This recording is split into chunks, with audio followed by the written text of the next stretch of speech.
Alright, I am finally ready to know what the actual fuck was happening because, like always, I have no idea what happened. Huh. Where's Cythria? Alright, so new Okay, year rolled by, and with it came another cinematic, yeah, which, as was proven by the last 3 it cinematics, looked needs amazing. lore. During the Still Here cinematic, we got a bunch of different storylines from all across Runeterra. During Bite Marks, we got a bunch of Mmm, canonical events happening hell around yeah. Noxus. And now, Salvation is focusing on the canonical Dude, events I'm so happening excited for in Welcome to Demacia. Noxus. Unfortunately, from the reception, we are not talking about the hypiest cinematic in the history of League of Legends, because for the most part, the action here was focusing on our favorite champions fighting random NPCs. Compare that to Trundle fighting Darius or Tryndamere fighting Kindred. Thankfully, however, just like it was the case with the last cinematic, this one is also full of lore and references, with the details running way deeper than you might think. And so, let's dive I into what am actually ready. happened.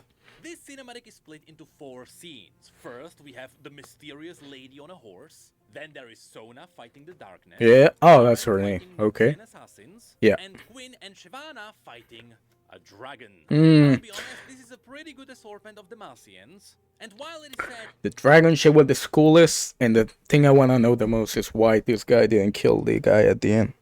I don't get why he let him leave. That was kinda weird. to not see that much Petricite, I'm kinda glad we didn't get a Lux and Galio in a cinematic for the 4th time. Anyway, remember how Okay. Bite Marks was foreshadowing the lore that would come later that year? Well, it is possible that this cinematic is doing the same thing. So when, at the beginning, the Riot Games logo gets consumed by dark magic, it is possible it might be foreshadowing demons. Anyway, the first scene of the cinematic is the lady on a horse. Now, I'm pretty sure here everyone expected one of 2 things. Either this was going to be Lux riding her horse, Yes. or this would be Cythria, the character that was totally teased to be the next champion. Spoiler alert, but we have to point it out now. Okay. This is Yunara, which honestly made me feel very excited. Not because of Why? Yunara herself, I think her character is fine, but Okay. because this means that Riot is directly continuing the storyline from the previous season. This single Heike, I love her design. She's like purple powder. Straight up, she looks like purple powder, and I freaking love it. I think her design is amazing. move All their designs are fucking top tier, always. But her character, I'm excited for more.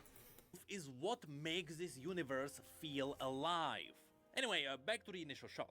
So here we have Yunara in a dark forest of Demacia. Specifically, there is a good chance this might be the dark forest that is surrounding Zephyra, with Zephyra being the ancient ruined capital city of Demacia. I believe this could be the case because in the Mage Seeker game we learned that these forests are full of magical and dark creatures. Which, yes, that could also contain an unnamed demon. More importantly, however, let's not forget one thing. This is Yunara in Demacia. Okay. Let's have a look at the map. So the last time we saw Yunara was in this Yeah, please general explain. area. It was around the Kinku Monastery where Kennen opened the portal into the Trials of Twilight. But Mm-hmm. now we are here. A place that is literally across half of the entire planet.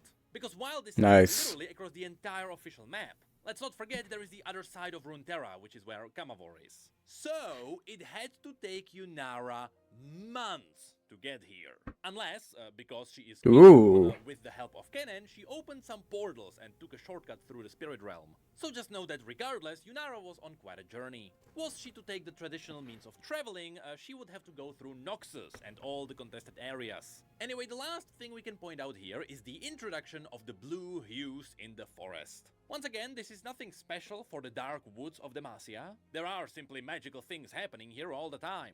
But it is still foreshadowing what is to come. So next we get to Garen. And Yeah, Garen this is guy. also a scene in a forest. Because it is not one of the darker forests, this has to be somewhere closer to the capital city. And here, Garen is simply training a Alright. new recruit for the Dark Alright, this is why I have to watch Necrit. Because when he says shit like, this is not one of the Dark Forests, so it has to be one of the close to the capital, I'm like, only you would notice that. I would like that means nothing to me. I look at that shit like, okay, they're both in a forest. Whoopie doo. I would not catch that. Oh, one's dark, so it means this, and the other one. That's why I need Necri to explain. As Vanguard. Now, there is no way this was intentional, but I like how the 4 recruits line up with his ability in Riftbound. And if you are asking why Garen isn't armored properly here, it's Mm-hmm. because he's just chilling with the boys and training them. That's He dumb. doesn't expect to fight anyone. After which we get to the third introduction, which is the Yeah. Sona.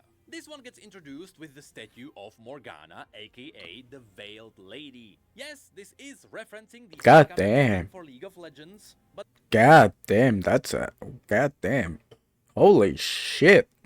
that's only because I always love the colors, but god damn. Look at the wings. Oh, that's design top tier. What the fuck? Who is the artist for this one? that skin is referencing Morgana's lore as the lost matron of Demacia. More Wow. importantly, these shrines to Morgana are surprisingly common in some of the hidden areas of Demacia. And so here you can specifically see it is hidden on a cliff behind a city. And what kind of a city this could be? Well, we can take an educated guess. So in this scene, we can see shadows coming for the city as they blow out the candles. Now, we do know that there is one place and one story that perfectly fits this. And that would be Lux's story called For Demacia. In this story, Lux traveled into a Oh yeah. We all knew that, right? We all knew they were referenced. They were referencing this story. We all knew, right? Right? Yeah, for sure. city where weird things were happening. People couldn't sleep, they started randomly dying, and Okay. sometimes they started murdering each other. And after some investigations, Lux found out that this is because that city was haunted by a demon which her Hmm. great grandfather, Phocian Crownguard, fought in the past. Now, that demon turned out to be Nocturne. And the city where this happened was named after Phocian, and so it became Fosborough. Hmm. Later we learn that Phocian Crownguard didn't kill Nocturne, he just locked him away. Kinda. In reality, Nocturne was able to free himself, and so he was haunting the city again. And so that entire Okay. story is about Lux going into that place and banishing Nocturne again. The catch is, that story hasn't happened yet. And so it's What? extremely likely that right now we are looking at What? Fosborough, the city that is haunted by Nocturne. What Ah. also fits Okay, I was confused. Okay, so it's like a flashback. Got it. this is that right next to Fosborough we can find High Silvermare, which is not only where Lux and Garen were born, but also Silvermare is known for training the Silverwing Riders. And as you'll see, that is very relevant to this cinematic. Anyway, after this we get to the final introduction, which is dragons. Specifically, Yes. we are in what seems to be a cave.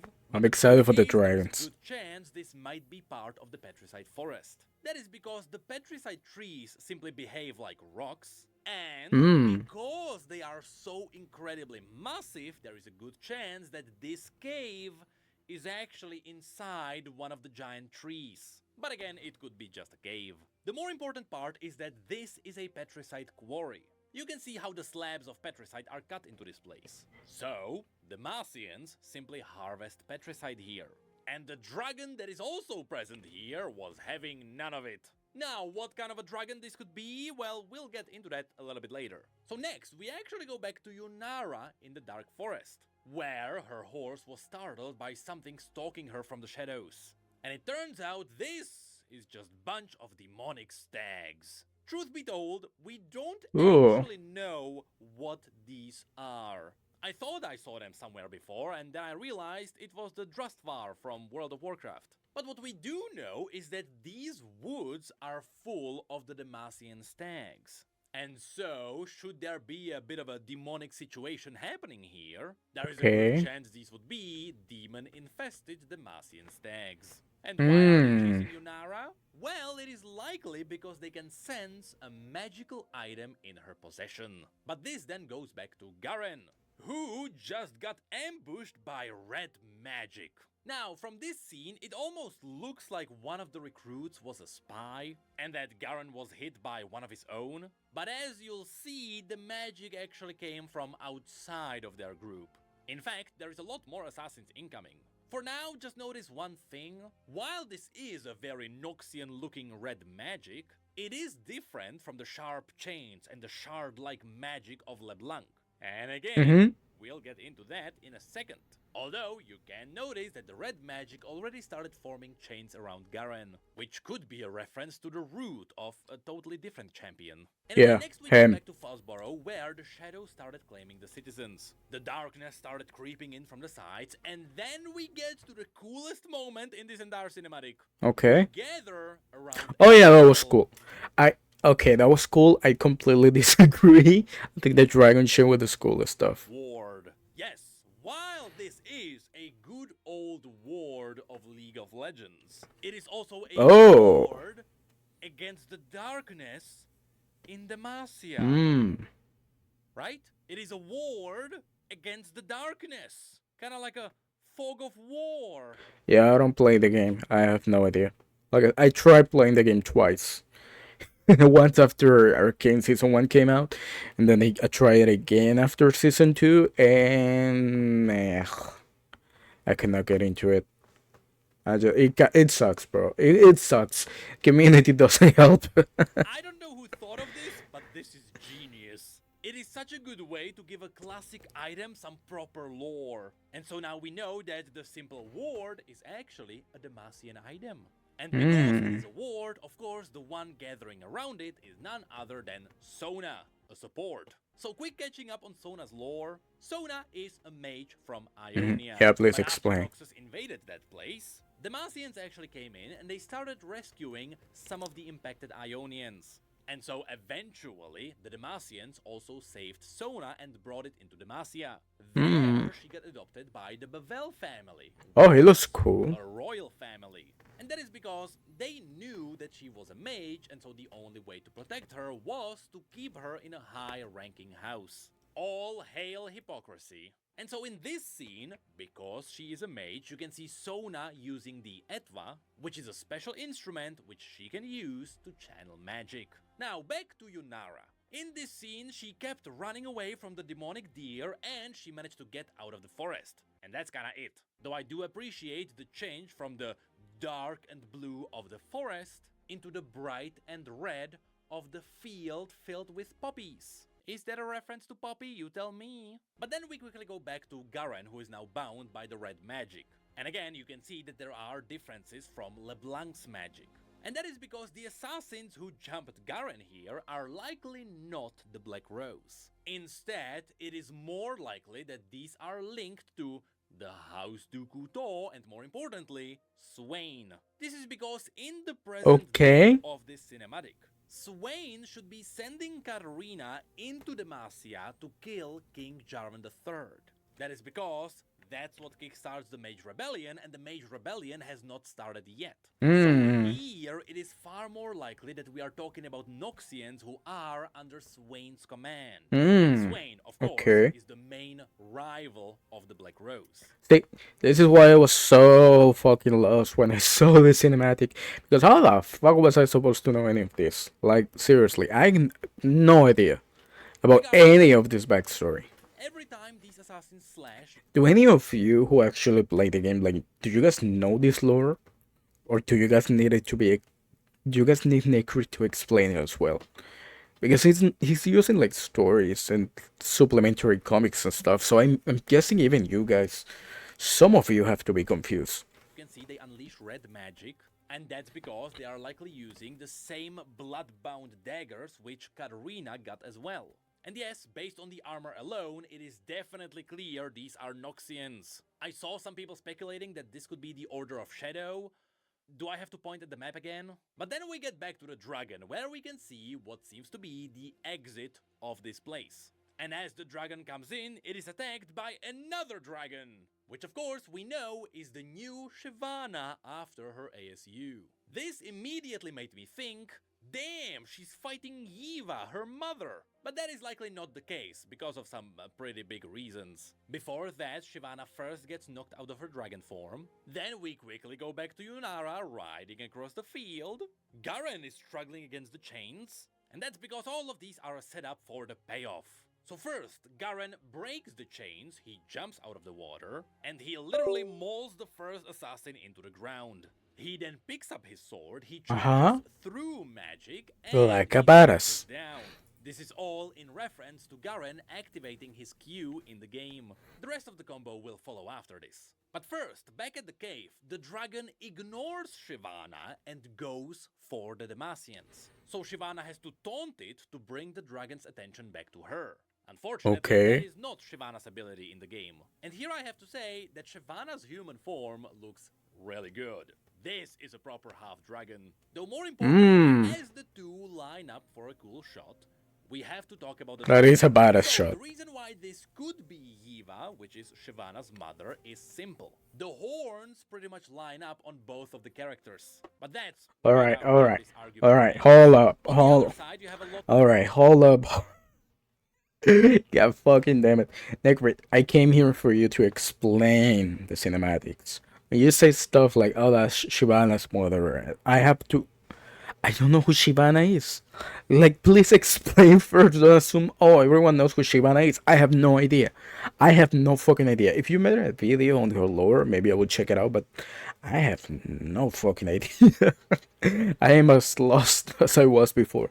more reasons why this could be the Elder Dragon instead. First of all, the colors match an Elder Dragon. Then we can simply assume that all the dragons of this species have the same horns. But more importantly, if this was Yiva, she wouldn't really care about the Demacians.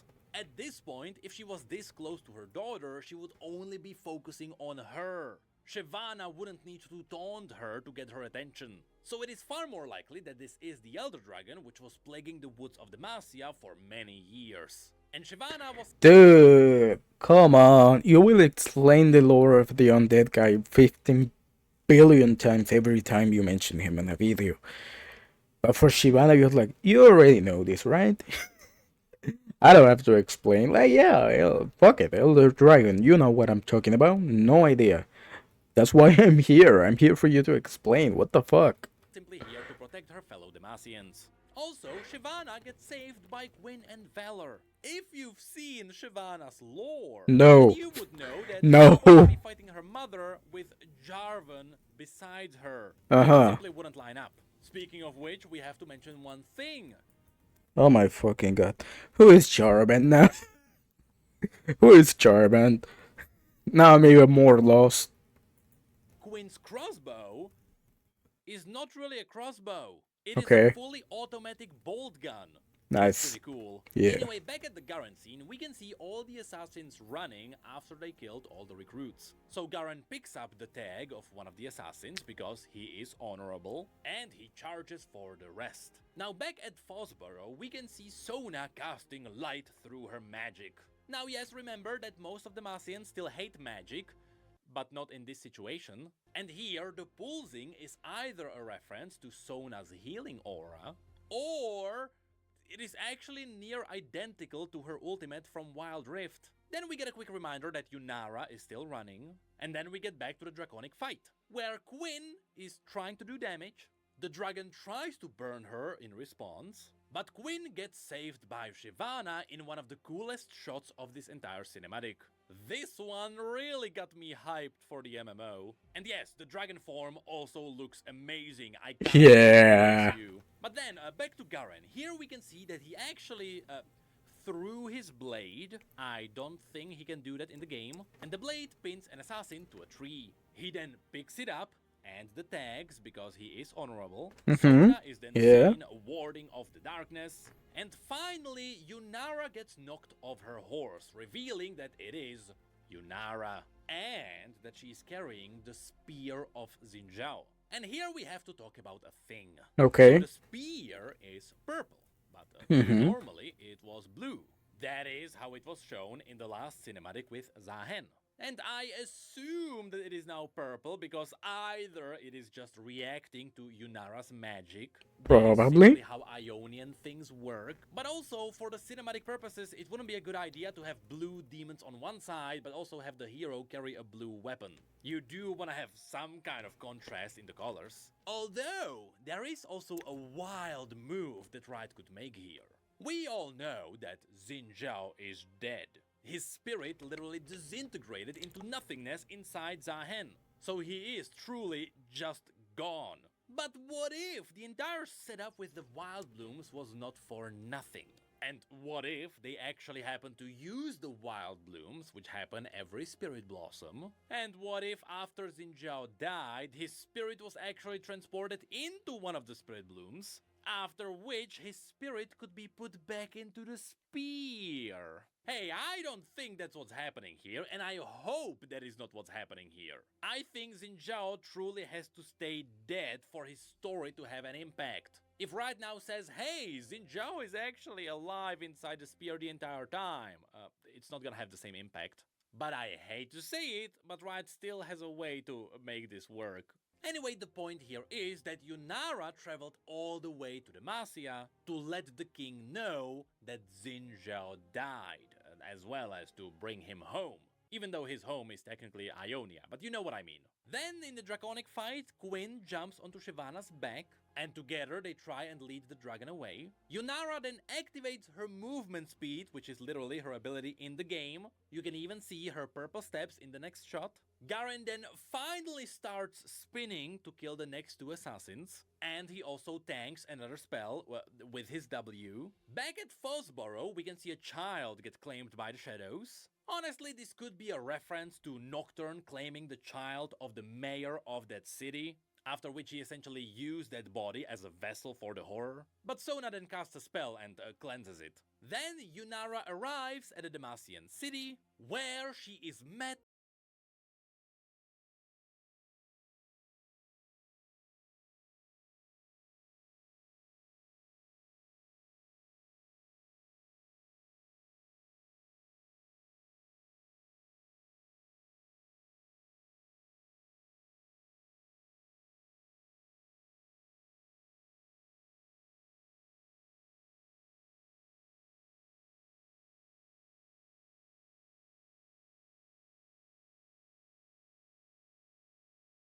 by John Demacia. No, really, I've never seen more people confused as to who this actually is. But yes, this is Prince Jarvan IV. You can even see he has the lens as he's riding a Silverwing. So then,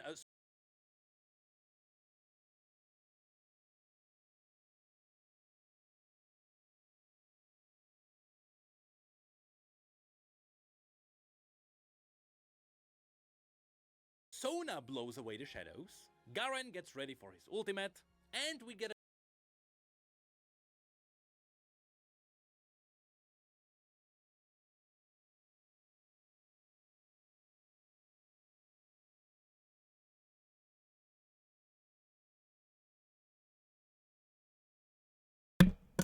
Now I have more questions. Now I have more questions than answers. He didn't explain. a closer look at these things.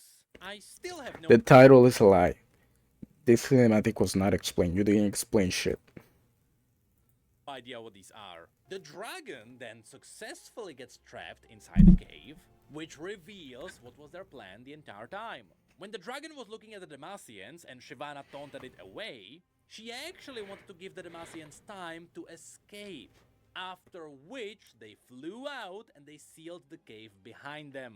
So the dragon is still somewhere inside there. But then Garen, being so honorable, doesn't kill the last assassin.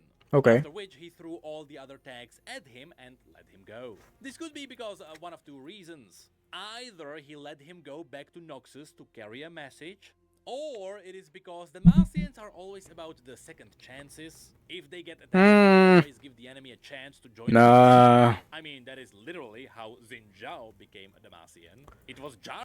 Oh no. Don't let that be the reason. This was the only thing I was confused about. I was thinking like, did he left him alive so he can send the message of what happened here? like I don't fuck with us type of thing.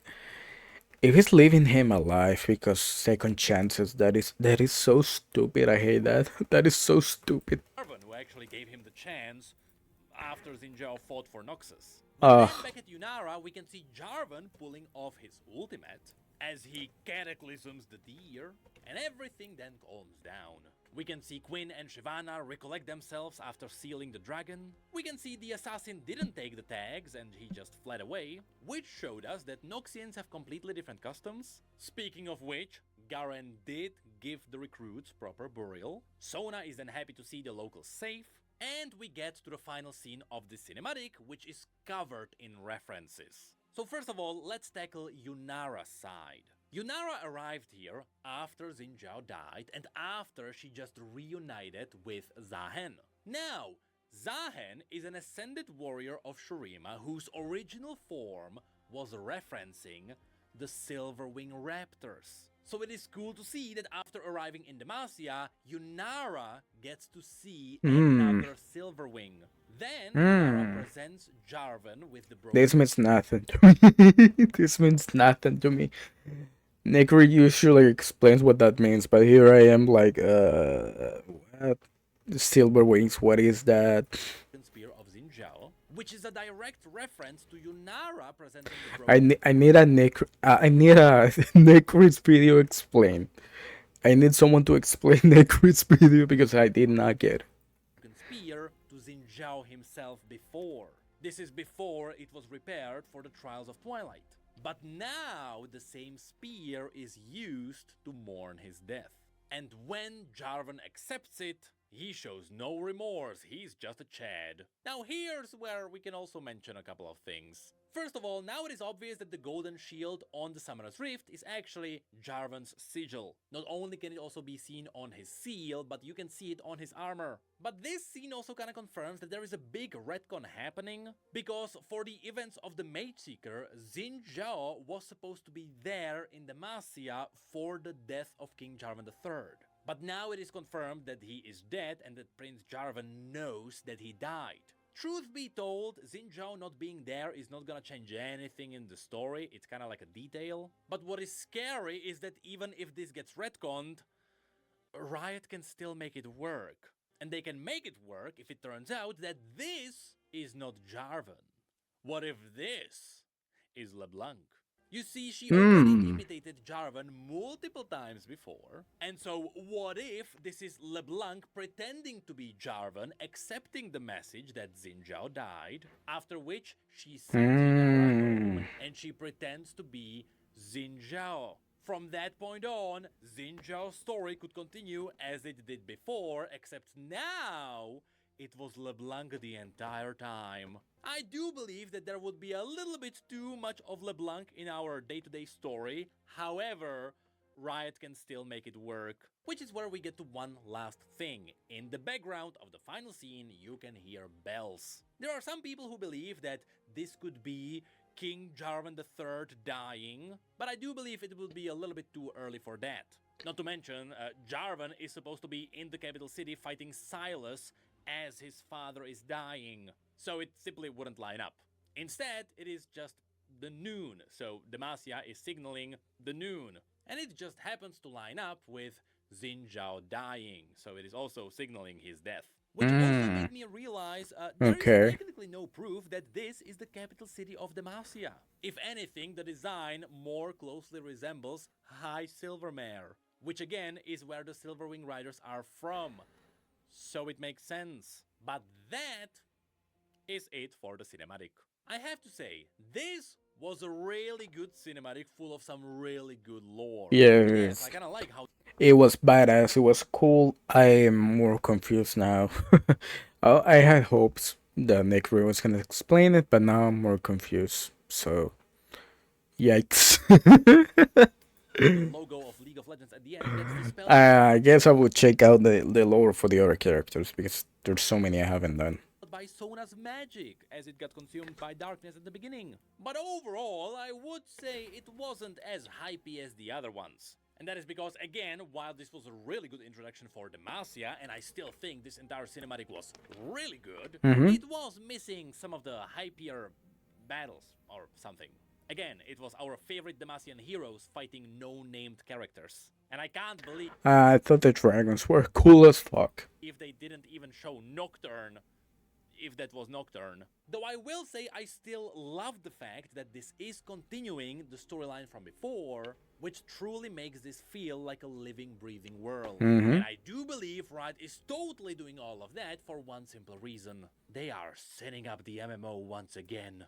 And I can guarantee you I'm excited for that. that the Elder Dragon is totally gonna be a raid boss somewhere in that cave. Oh, I hope. Oh, I hope. That dragon is badass. That's it. Alright. The year 2025. Yeah. So in conclusion, I'm still confused. He didn't explain nearly as much as I needed. If it's just to set up the MMO, I'm excited. Because like I said, League of Legends, the games... I played a little bit of the other games. I didn't have time to keep going, but I did enjoy what I played, so I'm excited for the MMO.